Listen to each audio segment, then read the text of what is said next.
बिस्मिल्लाहिर्रहमानिर्रहीम अस्सलाम वालेकुम। My name is Waqas Asghar. आज की वीडियो के अंदर हम एएफएनएस का जो इंटरव्यू होने जा रहा है उसके बारे में आपको गाइड किया जाएगा। ये वीडियो बहुत ज़्यादा इम्पोर्टेंट है क्योंकि इसके एंड पे हम आपको जो सबसे मोस्टली जो आस्क्ड क्वेश्चन है, रिपीटेड क्वेश्चन जो इंटरव्यू में सबसे ज़्यादा पूछे जाते हैं, जैसे कि फिज़िक्स के हैं, केमिस्ट्री के हैं, बायोलॉजी के हैं, वो हम आपको इस वीडियो के अंदर बताएंगे। फिर आपने ड्रेसिंग कैसी करके जानी है वो आपको बताया जाएगा।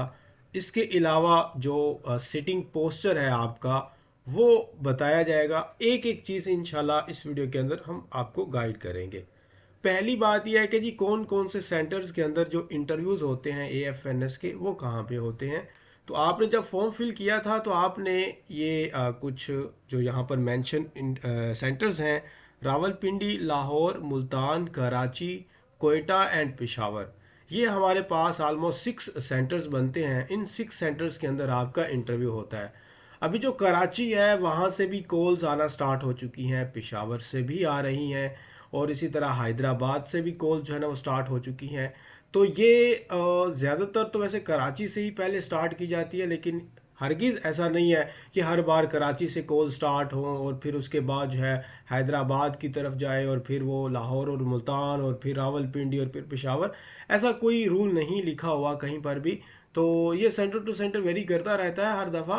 अगर अभी हैदराबाद, कराची और पेशावर में आ रही हैं तो हो सकता है नेक्स्ट वो सारों में ही नेक्स्ट वीक जो है ना वो अनाउंस हो जाए, जैसे कि लाहौर के अंदर भी आना स्टार्ट हो जाए, रावलपिंडी के अंदर आना स्टार्ट हो जाए, मुल्तान के अंदर ये आती रहेंगी। ठीक है।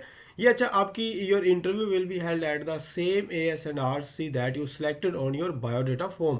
जब आपने ये फॉर्म फिल किया तो इसमें से एक जो सेंटर है, सिलेक्शन सेंटर, जो इंटरव्यू स्टेशन है, वो आपने चूज़ करना था। तो जो आपने चूज़ किया हुआ वहाँ पर आपका इंटरव्यू होगा। अब अगर हम ड्रेसिंग की बात करें तो स्टूडेंट्स जो ड्रेस है ना वो मैं आपको यहाँ पर थोड़ा सा एक्सप्लेन करूँगा। कुछ पिक्चर्स हैं, इससे आप गैस कर सकती हैं कि इन्होंने जो ड्रेस पहना हुआ है। एक तो ये जो है ना वो प्रिंटिंग वाला आपने जो ड्रेस है उससे अवॉइड करना है, जिस पे प्रिंट होते हैं ना, वो प्रिंट वाले को मैं कह रहा हूँ अगर अवॉइड करना है तो वो जो कढ़ाई या जो और बहुत कुछ बना होता है, जैसे कि फॉर एग्जांपल मैरिज सेरेमनीज या फंक्शन या पार्टीज़ पे आप जो पहनती हैं वो तो हरगिज़ नहीं पहनना। और उसके अलावा जो वैसे कोई फैशनेबल होते हैं वो भी आपने नहीं पहना, प्रिंट वाला भी नहीं पहनना। तो कोशिश करें, प्रिंट वाला पहन सकती हैं बट आप ऐसा करें कि ये जो प्लेन में होता है ना, जहाँ पर कोई प्रिंट वगैरह नहीं होता, आपके सामने ये पिक्चर है, आपने इस तरह का जो ड्रेस है वो पहनना है। ड्रेस आपका होना चाहिए सिंपल। ऐसा नहीं है कि आप कोई फ्रॉक पहन के चली गई हैं, साड़ी पहन के चली गई हैं और उसके अलावा जी आप काफ़ी ज़्यादा मेकअप किया हुआ है और कोई शादी वाला ड्रेस पहना हुआ है आपने या मेहंदी वाला, वो नहीं करना। नीट एंड मोडेस्ट होना चाहिए, यानी कि डिसेंट जो लुक होती है ना वो होनी चाहिए। ठीक है।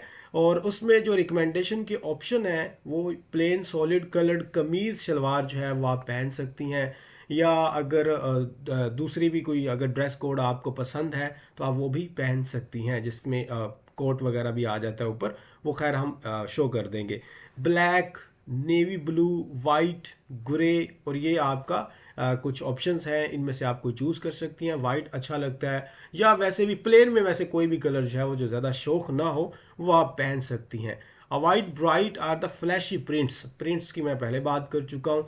शॉल वगैरह, चूँकि अब विंटर है तो आप स्वेटर, शॉल वगैरह कोई भी ऊपर पहन सकती हैं जो कि मैच हो या ना हो, या वो लुक सही दे रहा हो, यानी कि एक डिसेंट लुक प्रोवाइड कर रहा हो। अ प्लेन शॉल जो ब्लैक हो सकती है, ग्रे हो सकती है, नेवी, और सिंपल कार्डिगन या स्वेटर जो होता है जो बहुत ज़्यादा हैवी या फ्लैशी ना हो वो आप पहन सकती है। यानी कि बेसिकली हम कह रहे हैं कि आप लाइट से जो है वो ड्रेस करके जाए और वो इतना ज़्यादा हैवी भी ना हो और उसके अलावा इतना ज़्यादा फ्लैशी भी ना हो, प्रिंटेबल भी ना हो, मतलब प्रिंटिंग वाला भी ना हो। तो इस तरह के ड्रेस से आपने अवॉइड करना है और एक डिसेंट लुक जो है वो आपको दे वो वाला। और साथ में हमने आपको हेयर स्टाइल का एक बड़ी इंपॉर्टेंट चीज़ बतानी है कि हेयर स्टाइल भी आप कोशिश करें, जैसे ये खुले बाल हैं तो ये भी, क्योंकि आपने स्कार्फ वगैरह लिया होना तो वो ठीक है, लेकिन जो ऊपर जूड़ा बनता है ना, वो जो ऊपर वाला वो आपने कभी भी नहीं करना करना, और ना ही ऐसा करना है कि फ्रंट की साइड पे आपने कुछ जो है ना वो लड़ियाँ सी आपकी हैं, जो बाल के हैं, सॉरी मुझे इतने नाम नहीं आते, ये जो हेयर स्टाइल्स है जो भी है आपको समझ आ रही है मेरी बात, तो इस तरह की कोई चीज़ आपने नहीं करके जानी। और कोशिश करें आपके बाल ना ही नज़र आएँ, अगर अच्छे से आपने स्कार्फ वगैरह लिया हुआ है तो इस तरह की आपने ड्रेसिंग करनी है जो आपको बता रहे हैं। आप मज़ीद भी सर्च कर सकते हैं। अब हम बात कर लेते हैं आपके शू की। तो शू के अंदर आपने जो ब्लैक पम्प्स होते हैं वो बेस्ट ऑप्शन है, या आप जॉगर्स भी पहन सकती हैं, बट वो जो शलवार कमीज़ होती है उसके नीचे जो है वो इतने कोई सही सूट नहीं करते, मैच नहीं होते। इस तरह की जो आपकी शूज़ होते हैं वो मैच करते हैं, ठीक है। ब्लैक फ्लैट शूज़ आपने पहनने हैं जो आपको कंफर्टेबल हों चलने के लिए और क्लीन हों। क्लोज्ड शूज़ जो है ना वो चूँकि विंटर है इसलिए हम रिकमेंड कर रहे हैं क्लोज शूज़, वैसे भी क्लोज ही पहनने चाहिए चाहे वो आपका समर भी हो। अच्छा, आपने अवॉइड किन किन चीज़ों से करना है? एक तो आपने हाई हील्स और उसके अलावा सैंडल्स वगैरह जो है इनसे अवॉइड करना है। फिर आपने जो फैंसी या नॉइजी शूज़ होते हैं, ये ना हो जी आप हाल के अंदर एंटर हो रही हैं और पता चल रहा है कि टक टक हो रही है और पूरा जो है वो एक नॉइजी सा इन्वायरमेंट बन रहा है, या कोई इस तरह की और ड्रमी सा जो है ना, या ढोल सा ही वहाँ पे बज रहा है। तो इस तरह का जो है ना वो आपने वो कोई कैट वॉक की तरह नहीं वहाँ पे शो करना। तो क्योंकि आपका इंटरव्यू है जो कि आपने डिसेंट लुक देनी है, अपना जो वॉकिंग स्टाइल है वो आपने चेंज नहीं करना। तो आराम सुकून से अपना एंटर होना है। और जो शू हैं वो आपके फ्लैट हों तो ज़्यादा बेटर है, वो आपके लिए भी कंफर्ट रहेंगे और वैसे भी वो फैंसी में नहीं आएंगे। एक्सेसरीज़ की अगर बात करें तो ये वॉच आप पहन सकती हैं, ये स्टर्न सा या जो भी होता है आपका छोटे वाला, ये आप पहन सकती हैं। लेकिन इसके अलावा ये जो चीज़ें आपने काफ़ी ज़्यादा रिंग्स पहनी हुई हैं, डिफरेंट शोज़ हैं, या इस तरह की वॉच आप अगर यहाँ पर फैंसी सी दिखाएं, या बड़े बड़े टॉप्स या रिंग्स जो होते हैं, या जो मेहंदी की बात करें, और ये आपको वहाँ पे अलाउ नहीं होता क्योंकि ये उस ड्रेसिंग में नहीं आती चीज़ें। ये सारी चीज़ें आप समझ रही हैं कि मैं किस चीज़ की बात कर रहा हूँ। ये सारी चीज़ें जो हैं ये पार्टीज़ में, सेरेमनीज़ में, फंक्शंस के अंदर या कुछ भी उधर अलाउ होती हैं, लेकिन जब आप इंटरव्यू के लिए जा रही होती हैं तो वो अलाउ नहीं होती। एक क्वेश्चन मुझसे पूछा जाता है कि ये जो नाखून होते हैं नेल, अगर सर ये बड़े हों तो फिर अच्छा, ये इसमें ना दो चीज़ें हैं। जब आप वहाँ पे जाती हैं तो इनिशियल में तो हम कहते होते हैं कि ना काटे कोई मसला नहीं, क्योंकि मेडिकल होना होता है तो आप इसको जो है ना वो बिल्कुल नीट एंड क्लीन लेके जाएं। इंटरव्यू में हम रिकमेंड वैसे करते हैं कि इसको ना ही आप बढ़ाएं, काट के जाएं, एक डिसेंट लुक देती है।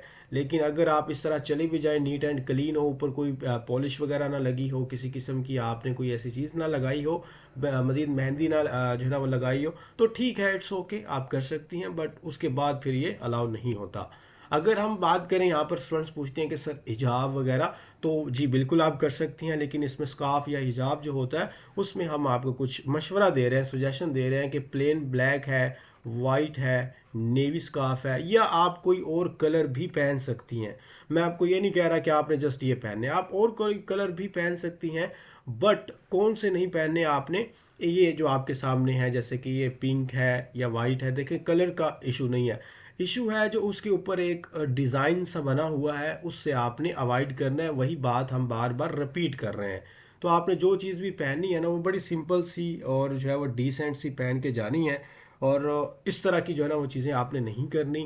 प्रॉपरली पिंड होनी चाहिए, यानी कि जो आपने स्कार्फ वगैरह लिया हो ये ना हो यहाँ से लटक रहा है, कभी आप उसको संभाल रही हैं, कभी आप ऐसे, कभी वो दुपट्टा गिर रहा है आपके सर से, तो कभी आपके जो है ना वो कंधे से इधर हो रहा है, कभी क्या हो रहा है क्या हो रहा है, तो आप उसी को संभाल रही हैं। और बार बार जो है ना वो जो एक डिस्ट्रैक्शन वाला है कि इंटरव्यू की तरफ से आपकी जो है वो कोई इतनी तवज्जो नहीं है। नीट लुक वगैरह ठीक है, नो फैंसी जो है हमारे पास ये आउटलुक वो आपने वहाँ पे शो नहीं करवानी। बाकी हिजाब का कोई भी कलर हो सकता है। फिर हमारे पास अगर हम पोस्चर की बात करें, जो आपने बैठने का स्टाइल है वो आप यहाँ पर देख सकती हैं कि थोड़ा सा आपने स्ट्रेट होके बैठना है। ये ना हो कि बिल्कुल ही वहाँ पे टेक लगा दें और नीचे की तरफ हो जाएं, या बिल्कुल झुक जाएं आगे की तरफ, तो ऐसा नहीं करना आपने। आप को ये एक पिक्चर शो हो रही है, इस पिक्चर को गौर से देखें कि यहाँ पर उन्होंने जो अपनी एक तो ये है कि ये जो आपके पाँव है वो थोड़े से साथ हों या थोड़ा सा उसमें डिस्टेंस हो, एक ये बात होगी। दूसरी बात ये है कि जो आपके हैंड्स हैं वो आपने गोद में रख लेने हैं। ये जो हैंडल होता है ना कुर्सी का, उस पे आपने नहीं रखने, तो वो आपने अपने गोद में रख लेने हैं। आप उन हाथों को इस तरह भी रख सकती हैं, ठीक है। फिर एक ये आपको नज़र आ रहा है, आप अपने हाथों पे हाथ भी रख सकती हैं। एक चीज़ से हम रोकते होते हैं कि अवॉइड करना, वो ये है कि उंगलियों में उंगलियां नहीं डालनी। डोंट टाई योर हैंड, अपने हाथों की जो उंगलियां वो दूसरे हाथ की उंगलियों में नहीं डालनी। साइकोलॉजिकली ये एक टेंशन की सिंबलाइज करता है ये वाला, ठीक है। इन चीज़ों से मैं आपको अगर कर भी लें तो इस बात पे आपको नोट रिकमेंड नहीं करेंगे। हम जस्ट आपको सुजेशंस दे रहे हैं, आपकी हेल्प कर रहे हैं, आपको गाइड कर रहे हैं, तो प्रॉपर वे में गाइड किया जा रहा है, ठीक है। आप बाकी जो सिटिंग पोस्चर्स हैं उनको आप देख लें। आपने आई कांटेक्ट जो है ना वो लाजमी बनाना है। ये इंटरव्यू में एक बड़ी इंपॉर्टेंट चीज़ होती है, आई कांटेक्ट आपका लाजमी होना चाहिए। और अगर आई कांटेक्ट नहीं बन रहा तो आप जो है वो उसके फोर हेड पे देख सकती हैं या कहीं पर और, लेकिन उनकी चेहरे की तरफ, और तवज्जो से बात सुनिएगा। उसके बाद आपने जो आंसर करना है वो थोड़ा सा लाउड हो, इतना लाउड हो कि उनके लिए ऑडिएबल हो और दोबारा पूछना ना पड़े, उन्हें रिपीट के लिए आपको ना कहना पड़े। तो थोड़ा सा क्लियर आपने बोलना है, क्लियर के साथ आपने लाउड बोलना है, और साथ में आपने थोड़ा सा पोज लेना है क्वेश्चन का आंसर देते हुए। ये नहीं है वो क्वेश्चन रास्ते में है और आपने ठक से उसका जवाब दे दिया है और अपने आप को जो है वो आप बड़ी तेज़ समझ रही हैं, तो ये ओवर कॉन्फिडेंस में आता है, ना कि आपकी जो है ना वो एक्टिवनेस या अटेंटिवनेस में आता है। तो ये चीज़ें आपकी हो गई जी। मैंने आपको बताया कि आपने जो है एक तो ये उंगलियों में उंगलियां ना डालिएगा, बेटर यही है आप इस तरह एक हाथ रख सकते हैं अपनी हाथ के ऊपर, दूसरा हाथ रख सकती हैं। जो सिटिंग पोस्चर है वो यहाँ पर आपके सामने गिवन है, तो ये वाली जो है ना वो चीज़ें आप कंफर्टेबल होके बैठ सकती हैं, और ये सारी चीज़ें स्कार्फ वगैरह कोट वगैरह पहन सकती हैं, इवन के इस तरह का कोट भी आप पहन सकती हैं। उसके बाद ही हम इंट्रोडक्शन की तरफ आते हैं। जब आपका इंटरव्यू स्टार्ट होता है तो बेसिकली सबसे ज़्यादा क्वेश्चन जो है ना वो सबसे पहला क्वेश्चन जो होता है आपका, वो इंट्रोड्यूस योर सेल्फ होता है। अच्छा, इसमें आपने क्या क्या चीज़ें बतानी होती हैं। व्हाट इज़ योर नेम, आपके फादर का क्या नेम है, आप कहाँ से हैं, और आपकी क्वालिफिकेशन क्या है, मैट्रिक है, इंटर है, ग्रेजुएशन है। कुछ लोग ऐसा होते हैं वो सिबलिंग्स के बारे में बताने लग जाते हैं, सिबलिंग्स के साथ साथ वो उनके प्रोफेशन के बारे में बताने लग जाते हैं, यानी कि स्टडी वगैरह। और कुछ लोग ऐसे होते हैं जी वो अपना रैंक्स बताने लग जाते हैं, जी I am the elder one, या और उसके अलावा जी यंगर वन, और ये जो है ना वो फला फला चीज़ें बताने लग जाते हैं। कुछ लोग जो है वो बीच में अपने मेरिट्स वो भी बताने लग जाते हैं। कुछ लोग जो है वो अपने फ्यूचर प्लान बताने लग जाते हैं इंट्रो में जी, ठीक है। ये वाली सारी चीज़ें जो है ना ये आपने नहीं बताना, आप सिंपल सा इंट्रो करवाएंगे। ये जो चीज़ें हमने लिखी हुई हैं सिर्फ टू दी पॉइंट इनको आपने बताना है। ग्रेजुएशन नहीं की हुई तो ठीक है, नहीं की हुई इंटर बता दें, मैट्रिक बता दें, आप अपने परसेंटेज बता दें या मार्क्स बता दें कहाँ से आपने की है, ये भी आप ना बताएं या बता भी सकती हैं। तो अगर थोड़ा सा लेंथी इंटरव्यू चाहती हैं तो यहाँ पर आप उसको जो है वो थोड़ा सा डिटेल से बता सकती हैं, बट इन चीज़ों को इंट्रोडक्शन में ना लेके आएगा। अगर वो आपको ये कहता है कि introduce your self for the 2 minutes, अगर वो 2 मिनट का टाइम दे देता है तो फिर आप ये सिबलिंग्स को और उनके प्रोफेशन को, रैंक्स को इंक्लूड कर सकती हैं। उसके बाद जी हमारे पास आ जाता है जी describe your family background. This is also a way of your introduction, ये भी इंट्रोड्यूस योर सेल्फ का एक अल्टरनेटिव वे है। फिर यहाँ पर वो आपसे पूछ सकते हैं इसी इंट्रो में से पिक करके, what does your father and the mother do, आपके जो माता पिता मतलब माँ बाप, फादर मदर जो हैं वो क्या करते हैं। तो आपने उनको बताना है my mother is a house wife and my father is a business man, या एट्सट्रा जो भी हैं वो जॉब करते हैं या किस तरह का। बट आपको एक बात यहाँ पर मैं बड़ी पते की बता दूँ, अगर वो आपसे पूछते हैं कि what does your father do, ठीक है, आप उसको सिर्फ इतना सा बताएं कि my father is a business man.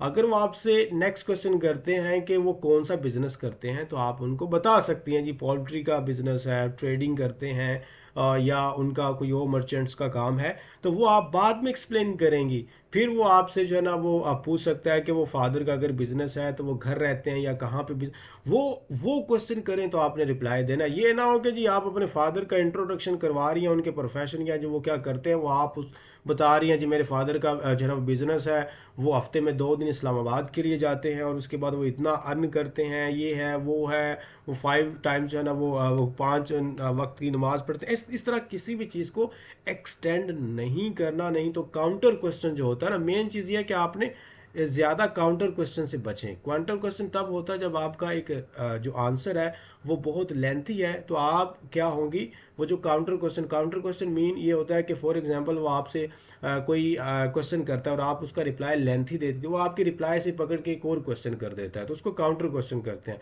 For example वो आपसे पूछते हैं जी आप जो है ना वो क्या करेंगी अगर आप यहाँ पर रिकमेंड नहीं होती, तो आप कहती हैं जी मैं बीएस जो है ना वो केमिस्ट्री करूँगी, क्योंकि जो बीएस केमिस्ट्री का स्कोप है वो बहुत ज़्यादा है, मेरी फ़लाँ सहेली ऐसे।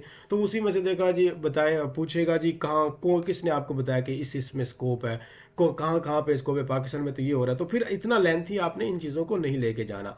अब हम बात करते हैं जी next, what is the meaning of your name. For example your name is Safira, Ariba etcetera.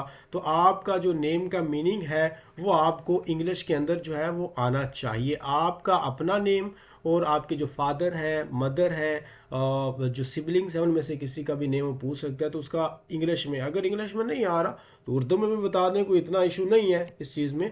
लेकिन ये वाला फिर आपसे वो पूछेंगे, कोई फेमस पर्सनालिटी के बारे में पूछ सकते हैं। फेमस पर्सनालिटी एक हिस्टोरिकल भी हो सकती है, एक आपकी अपने सिटी में से भी हो सकती है, and other things of your city. ये देखिए मैंने सिटी की बात की, तो बैकग्राउंड क्या है, हिस्ट्री क्या है, ओल्ड एंड फॉर एग्जांपल अगर कोई साहिवाल से है तो वो जो है हड़प्पा उसके बारे में पूछ सकते हैं। कोई फैसलाबाद से है तो फैसलाबाद में अगर कोई इस तरह की इंडस्ट्रियल चीज़ है तो उसके बारे में पूछ सकते हैं। कोई मुल्तान से है तो मुल्तान के अंदर वो जो है ना वो सिटी ऑफ सेंट्स है, उसके अंदर काफ़ी इस तरह की चीज़ें हैं, वो उसमें पूछ सकते हैं। कोई कराची से है तो कराची में जो है ना वो कुछ बिल्डिंग या किसी और चीज़ के बारे में पूछ सकता है। तो वो आपने अपने सिटी के बारे में थोड़ी सी रिसर्च कर लीजिएगा, और कोई वहाँ इंस्टीट्यूशन है उसके बारे में, कहीं कोई मेडिकल कॉलेज है, हाँ मेडिकल कॉलेजेस के बारे में भी पूछ लेते हैं अक्सर ना। तो मेडिकल कोई कॉलेज है, कोई यूनिवर्सिटी है जिसका स्टैंडर्ड है, तो वो आप अपने सिटी के बारे में लाजमी याद करके जाइएगा। वो सिबलिंग की बात हमने पहले कर ली, वो यहाँ पर आपसे पूछ सकते हैं tell me about your siblings.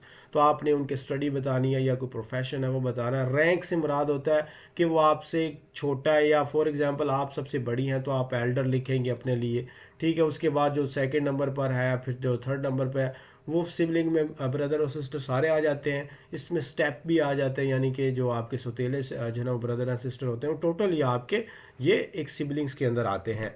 उसके बाद योर फादर ऑक्यूपेशन, आपके फादर का प्रोफेशन क्या है वो आपने बताना है उनको। फिर आपकी फेवरेट पर्सनालिटी कौन सी है, and please don't say the name of any actors that you watch in the dramas, कि ड्रामा के अंदर अगर आप कोई एक्टर देख रही हैं उसको आप अपनी फेवरेट पर्सनालिटी ना बना लीजिएगा। फेवरेट पर्सनालिटी जो है वो ज़्यादातर जो सूटेबल आंसर हमें लगता है वो फादर कहा करें, क्योंकि फादर एक ऐसी चीज़ है जिसके बारे में उनको नहीं पता। अगर आप कोई फेमस पर्सनालिटी बताते हैं तो हो सकता है उनकी बुक्स लिखी हो तो बुक का नाम कोई पूछ ले, उसका थीम पूछ ले, ठीक है।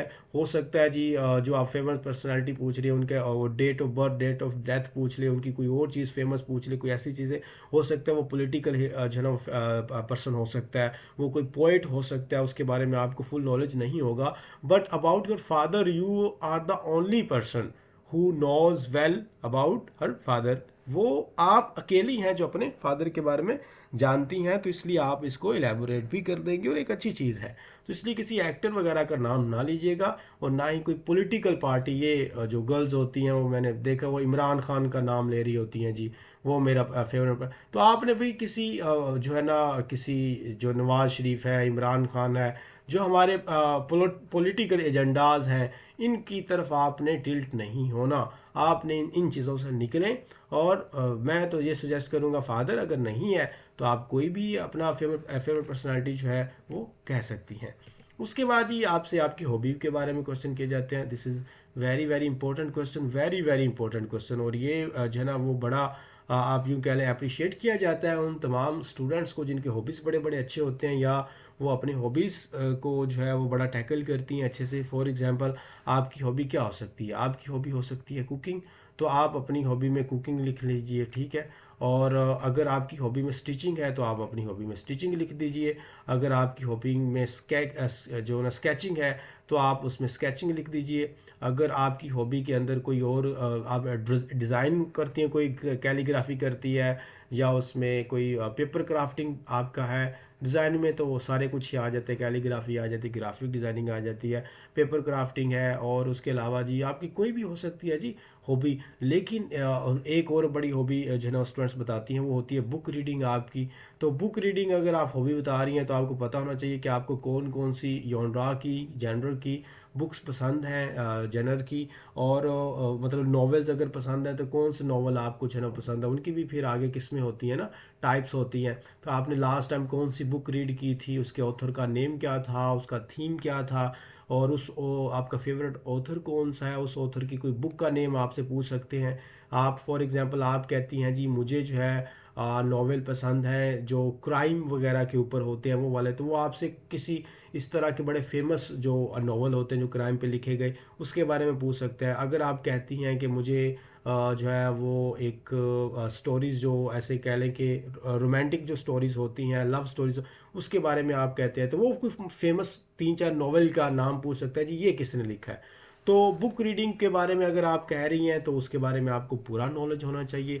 आप कुकिंग का कह रही हैं तो वो आपसे किसी भी डिश के बारे में पूछ सकते हैं जी आप इसको कितने जो है वो देर तक पका सकते हैं, इसको किस तरह मैरिनेट करना है, तो वो कोई भी चीज़ पूछ सकते हैं जी। स्वीट डिश बनानी आती है ये, तो ये जो भी आपका हॉबी होता है ना, तो ऐसे मुंह उठा के उसको हॉबी नहीं कह देना। आपने उस हॉबी के बारे में कोई बहुत ज़्यादा आपको नॉलेज होना चाहिए, फिर आप वो हॉबी वहाँ लिखेंगी और उसको रिसर्च करेंगी। तो 2-3 हॉबी लाजमी लिखिएगा, 2 से 3 हॉबी आपके, वैसे एक भी हॉबी हो जाए तो कोई मसला नहीं है, बट मैं सजेस्ट कर रहा हूँ कि 2-3 हो जाए या एक भी हो जाए, चले। हॉबी तो हॉबी होता है, जो मर्जी आप कर लें। फिर what are you doing nowadays, never say I am doing nothing, या मतलब कुछ भी आप ना नहीं कहना, ठीक है। ये बात आपने इसमें नो नहीं कहना, आपने ये बात आपने जहन में रखनी है कि आजकल मैं वेली हूँ, बिल्कुल आजकल मैं फ्री हूँ, कोई काम नहीं कर रही। तो ये जो है ये बात नेगेटिव है।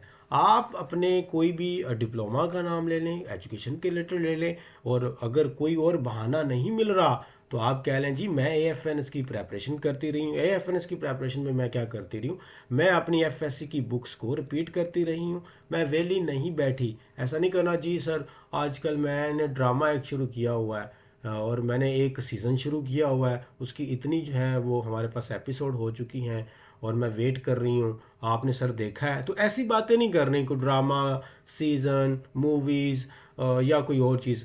तो बेसिकली आप तो एक तो ये एएफएनएस की आप एफएस की रेपिटेशन के बारे में बता दें, एएफएनएस की तैयारी के बारे में बता दें, बीच में कहीं ना कहीं अपना हॉबी भी ले आए यहाँ पे कि मैं जी सर फ्री टाइम में ये करती हूँ, मैं एक तो तैयारी करती हूँ जब, और जो या मैं वहाँ से फ्री होती हूँ तो मैं घर के काम करती हूँ, और उसके बाद जो है वो मैं क्या करती हूँ अपने हॉबी को टाइम देती हूँ, कुकिंग करती हूँ, स्टिचिंग करती हूँ, जो स्केचिंग करती हूँ। आपने ऐसा नहीं करना कि सर मैं थोड़ी देर रिपीट करती थी, एफएससी पढ़ती थी, फिर मैं मोबाइल चलाने लग जाती थी। आजकल जो है वो मैं टिकटॉक सिर्फ बनाती भी हूँ, चलाती भी हूँ, या मैं सिर्फ रील्स स्क्रॉल करती हूँ, और या फिर मैं सिर्फ सोती रहती हूँ। सोना, स्लीपिंग इज़ माई हॉबी। तो ऐसी जो है वो चीज़ें आप अपने ग्रुप में बैठ के जो है वो कर सकती हैं, but at the moment of your interview please avoid these jargons and these words, और ये शोखियाँ नहीं मारनी वहाँ पर। उसके बाद आपके merits and the demerits, this is very important thing, कि आपकी खूबियाँ क्या हैं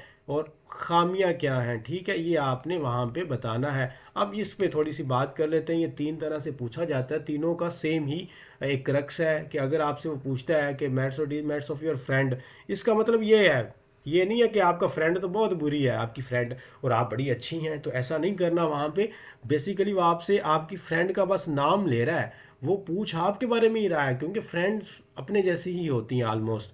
what which type of friend do you like, ये भी सेम क्वेश्चन है। तो तीनों का एक ही रिप्लाई आपने देना है कि आपके जो मेरिट्स हैं, आपकी खूबियाँ क्या हैं। ऐसा नहीं आपने कोई इस तरह की जो है ना उल्टी बात नहीं करनी। आप लिख देती हैं जी मैं बड़ी हार्ड वर्कर हूँ, ठीक है, और हार्ड वर्कर है जी, बिल्कुल, अच्छा जी हार्ड वर्कर है, 700 नंबर है जी इस बच्ची के एफएससी में, तो है ये हार्ड वर्कर।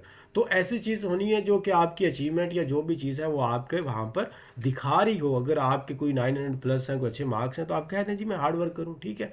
और उसके अलावा जी यहाँ पर डी मैथ्स के अंदर आपने कोई ऐसी बात नहीं करनी कि आपकी वो खामी कोई बड़ी वाली हो। फॉर एग्जांपल आप कहती हैं कि मैं जो है ना वो चोरनी हूँ, मैं लोगों की चीज़ें चुराती हूँ, मैंने कॉलेज में भी चुराई हैं ये वो, मैं मजाक में ऐसा करती हूँ, या मैं झूठी हूँ, मैं झूठ बड़े बोलती हूँ, या मैं चुगलियाँ बड़ी करती हूँ। ये डीमेरिट आपके बेटा नहीं है। आपके डीमेरिट हो सकते हैं जी मैं लेज़ी हूँ, ठीक है। अगर आपने यहाँ पर लेज़ी लिखना है ना, तो यहाँ पर फिर आपने मेरिट के अंदर अपना कोई हार्ड वर्किंग या एक्टिवनेस या रिस्पॉन्सिबल फिर नहीं बताना। ये ना हो कि डीमेरिट आपका वही हो, यहाँ आप लेज़ी डीमेरिट लिख रही हैं और यहाँ पर आप जो है वो मेरिट लिख रही हैं आई एम वेरी एक्टिव, ठीक है। तो ऐसा आपने नहीं लिखना है। आप लिख रही हैं कि आई एम वेरी शाय, और मेरिट में आप लिख रही हैं कि आई एम वेरी सोशलिस्ट। तो ऐसी आपने दोनों में ऑपोजिशन नहीं यूज़ करनी। अगर आप लेजी हैं तो दैट्स ठीक है, आपका डी मेरिट है। और अगर आप लेट नाइट जागती हैं ये वो, या आप को एडिक्शन है फ़ोन की, तो ठीक है, आपका ये डी मेरिट है। और आपके जो मेरिट हैं वो आप रिस्पॉन्सिबल, या आप जो है ना लीडरशिप क्वालिटी, आप इस तरह की कुछ भी शो कर सकती है। मेरी एक वीडियो है आई थिंक सो पता 19 to 20 मिनट की है, उसमें मैंने मेरिट्स एंड डी मेरिट सारे लिखे हैं। आप उनमें से कोई चूज़ कर सकती हैं, वो आप फाइंड कर लीजिएगा merits and the demerits by प्रोजीनियस स्टूडेंट्स, तो आपको वीडियो मिल जाएगी। फिर उसके बाद ही हम बात करते हैं why do you want to join AFNS, आप एएफएनएस क्यों ज्वाइन करना चाहती हैं। I love the uniform of the AFNS, I love the Pakistan army. और आप ये बता सकते हैं जी मेडिकल के बाद only the field of एएफएनएस was suitable for me, कि मैं इसी को ज्वाइन कर सकती हूँ। आर्मी में अगर मैंने जाना है तो मैं मेडिकल जा करके ही कर सकती हूँ। इस तरह के आप कोई भी रिप्लाई कर सकती हैं, बट ये मैं इसलिए आपको कोई साफ नहीं बता रहा कि फिर सारी बच्चियाँ वो मेरे वाला अगर वहाँ पर रिपीट करेंगी तो फिर वो नॉट रिकमेंड हो जाएंगी। What inspired you to join the Pakistan army, आप इसमें कह सकती हैं माई अंकल वॉज या इज़ इन द आर्मी, ठीक है, वो आपकी इंस्पायरेशन है। या आपकी कोई और रिलेटिव में है वो आपकी इंस्पायरेशन है। आपकी जो मदर है उनकी कोई दोस्त इस तरह की है, आप एक ये रेफर दे सकती हैं। अगर कोई भी बात आपके हाथ में नहीं आ रही तो ड्रामे का नाम ले दीजिए। मैं सिनफ़े आन जो है वो मैंने जो है वो देखा है 3-4 बार, मुझे वो बहुत अच्छा लगा, मैं उससे इंस्पायर हुई। मैं अहद वफ़ा जो ड्रामा था मैं उससे बड़ा जो है इंस्पायर हुई हूँ। तो उसके बाद फिर मैंने इस पे रिसर्च की, फिर मैंने यूट्यूब देखी। तो ठीक है, कहीं से भी आपकी जो है वो इग्नाइट एक मिल सकती है आपको इसको ज्वाइन करने के लिए, तो आप कह सकती हैं। What if we not select you, अगर हम आपको सेलेक्ट नहीं करते तो इसमें ऐसा नहीं करना कि I will commit the suicide it etcetera, मैं ऐसे जो है ना वो दरवाजे के अंदर से कुंडी लगा लूँगी और रोने लग जाऊँगी। तो इस तरह की बात तो ना सोचनी और ना करनी है। अगर आपको ये कहते हैं what if we not select you, इसमें एक दो बातें आपने पहले लाजमी कर देनी है कि if I am not the suitable according to your criteria and according to your assessment, then I will pursue my journey, I will pursue I will my career, या जो आपकी एजुकेशन है जो आपके माइंड के अंदर है जी मैं आप उसको जो है ना वो कंटिन्यू करूँगी। तो आपने पहले वो एक तमीज़ से जो है ना छोटी सी बांध देनी है कि अगर आपको लगता है कि मैं आपके क्राइटेरिया पे फिट नहीं बैठ रही, तो डेफिनेटली फिर मैं जो है अपनी स्टडी को परसू करूँगी और मैं कोई करियर चूज़ करूँगी। लेकिन आप उसको ये भी कह सकते हैं कि खैर कि ये आप पे डिपेंड करता है कि आप मुझ में पोटेंशियल देखते हैं। तो आप इसको किसी तरह भी गोल मटोल पहले करके थोड़ा सा बता के अपने आप को पॉजिटिव दिखा के उसके बाद आप अपने फ्यूचर की बात करेंगी। Reasons to join Pakistan army, ये वही है why do you want to join Pakistan army, उसी को वही जो है ना वो रिप्लेस कर रहा है ये क्वेश्चन। और ये वो बात जो मैंने पहले की कि आप जो है वो किससे इंस्पायर हुए हैं, वो तो रिलेटिव्स है, कोई वो बता सकते हैं आप। और रिलेटिव में रिलेटिव होता है, ठीक है, कोई और दूर कर रही हैं। Are you aware of the duties of A F N S officer, अगर आपको अवेयरनेस है ए एफ एन एस में, जब आप सेलेक्ट हो जाती है सी एम एच में, जब सर्व करती हैं एज अ नर्स, तो कौन कौन सी ड्यूटीज़ वगैरह हैं वो आप बेहतर जानती हैं। अगर नहीं है तो आप इस पर नो कर सकती हैं। Why should we select you, अब ये वही हैं, आप इसमें अपने मेरिट्स बताएंगी, ठीक है। और मेरिट्स आप आपने जो पहले लिखे होंगे या जो पहले बताए होंगे या नहीं बताए होंगे, जो आपके माइंड में होंगे, वो मेरिट्स आपने बताने हैं कि why should we select you, कि हम आपको सिलेक्ट क्यों करेंगे। आई एम हार्ड वर्कर, जो आपने अपने मेरिट्स लिखे थे, ठीक है। I am responsible, I have the capacity and capability of leadership qualities, I have leadership qualities. इस तरह की कुछ चीज़ें आप कर सकती हैं बीच में, जो आप अपने लिए एक अपनी जो है ना वो उनको जो जॉब के रिलेटेड हो, ठीक है, वो वाली आप बातें कर सकती हैं। फिर एमडी कैट के रिलेटेड आपसे क्वेश्चन पूछ सकते हैं कि आपने एमडी कैट में अपीयर हुई थी, अगर हुई थी तो फिर क्या बना, कहाँ पर ले किया आपने, फिर आप अगर नहीं हुई थी तो क्यों नहीं हुई थी, क्या रीज़न थी। एमडी कैट तो बहुत अच्छा है, तो कुछ चंद इस तरह के क्वेश्चन भी वो कर सकते हैं आपसे। फिर हम बात करते हैं जी आपकी इंटरव्यू की प्रेपरेशन के लिए कुछ और क्वेश्चंस भी आपसे जो है वो किए जाते हैं, जिसको हम कहते हैं एकेडमिक क्वेश्चन, ठीक है। पहले अभी जितने भी हमने आपसे क्वेश्चन अभी हमने जो है ना वो सॉर्ट आउट किए थे, वो आपकी पर्सनालिटी के अकॉर्डिंग थे, वो असल जो है ना वो इंटरव्यू था। अब जो पर्सनालिटी के बाद आपका होता है वो एकेडमिक होता है। उसमें ह्यूमन फिजियोलॉजी के बारे में पूछा जाता है, cell biology, human system, this is very important, जिसमें डाइजेस्टिव सिस्टम अगेन, और रेस्पिरेटरी, ये दो बड़े इंपॉर्टेंट है, ऑर्गन्स है, ग्लैंड्स हैं, माइक्रोबायोलॉजी है। तो ये आपने सारी चीज़ें एक दफ़ा करके जानी है। ज़्यादातर तो इनसे पूछा जाता है, लेकिन हमने कुछ कैटेगराइज किया है इन चीज़ों को, तो वो आप पढ़ सकती हैं। इसमें से कुछ क्वेश्चन हमने निकाले हैं जो कि स्टूडेंट से पूछे गए हैं, जैसे कि हार्ट का फंक्शन क्या है, यूराइन फॉर्मेशन जो है वो प्रोसेस, उसके अलावा प्लेटलेट्स हैं, और ब्लड प्रेशर वगैरह के बारे में आपको पता होना चाहिए, डिफरेंस आर्टरीज और वेन्स वगैरह के, और जहाँ पर ये स्टार आपको लगा वो बड़े इंपॉर्टेंट है, क्योंकि ये आपने फॉर्म फिल करते हुए भी देखा था, तो यहाँ पर हमने वो वाला लगाया। व्हाट इज़ द सेल हो गया, जो माइटोसिस और मियोसिस में क्या फ़र्क है, डीएनए, आरएनए, और ऑस्मोसिस हो गया, रेस्पिरेटरी सिस्टम अभी बात कर लिया है, डाइजेशन के बारे में बात हो गई है, लीवर वगैरह हो गई है, ग्लैंड्स वगैरह, ये सारी चीज़ें। फिर वायरस बैक्टीरिया में क्या फ़र्क है, बड़ा बेसिक क्वेश्चन है, बड़ी जगहों पे ये किया जाता है, मैंने कि इंटरव्यू में ज़्यादातर। फिर जो है ना डिजीज़ जो का वायरस की वजह से होती है। फिर वैक्सीन्स बड़ा इंपॉर्टेंट क्वेश्चन है, और हाइजाइन इंपॉर्टेंट इन हॉस्पिटल, फिर स्टेरिलाइजेशन, और डॉक्टर एंड नर्स रोल जो डिफरेंस होता है, हमारे पास कार्बोहाइड्रेट्स हैं, बीएमआई है, और इम्यूनिटी है, वैक्सीनेशन है, और उसके अलावा hygiene important in hospital, what is sterilisation between doctor and nurse. ये दोबारा फिर आगे रिपीट हो रही हैं चीज़ें। ये हमारी बायोलॉजी थी। और केमिस्ट्री में आपसे मॉलिक्यूलाइन, atomic number, mass number, isotopes, mole concept, Avogadro's number, और एम्पिरिकल या molecular formula, acids, base, pH, very very important.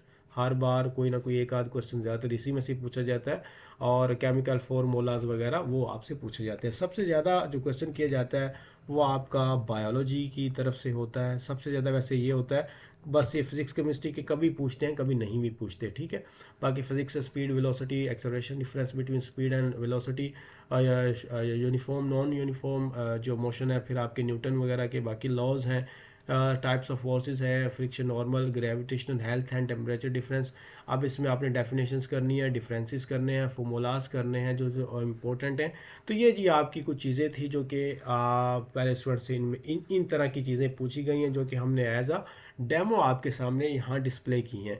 तो स्टूडेंट से इंटरव्यू की प्रेपरेशन के हवाले से एक आपको जो है ना वो छोटी सी हमारी कोशिश थी। आप यूँ कह लें कि ये हमने आपको बस एक डेमो के तौर पर गाइड किया है, जिसमें हमने आपको ड्रेस कोड बताया है। उसके अलावा जो क्वेश्चन पूछता है वो जनाब बार बार, वो अभी हमने थोड़े बहुत एक्सप्लेन किए हैं। मैंने आपको डायरेक्टली आंसर इसलिए नहीं दिया सारी चीज़ों के, मैं आपको इन सारी चीज़ों के डायरेक्टली आंसर भी बता सकता हूँ, बट मैंने आपको इसलिए नहीं किया, तो वो फिर जब आप एक आपका अपना ओपिनियन नहीं रह जाता, आपका ओपिनियन दूसरे के ओपिनियन के साथ रिप्लेस कर जाता है, तो वो सारी जब रिप्लाई करती हैं तो वो ऐसे आर्टिफिशियल सा लगता है, तो आपकी पर्सनालिटी पकड़ी जाती है वहाँ पे। बाकी ड्रेसिंग हवाले से जो है ना वो ये सारी चीज़ें आपके सामने हमने डिस्प्ले कर दी हैं। अगर कोई मज़ीद क्यूरी है तो आप जो है ना वो कमेंट बॉक्स में ड्रॉप कर सकती हैं। बहरहाल मुझे इजाज़त दीजिए। Thank you very much. अल्लाह हाफिज़।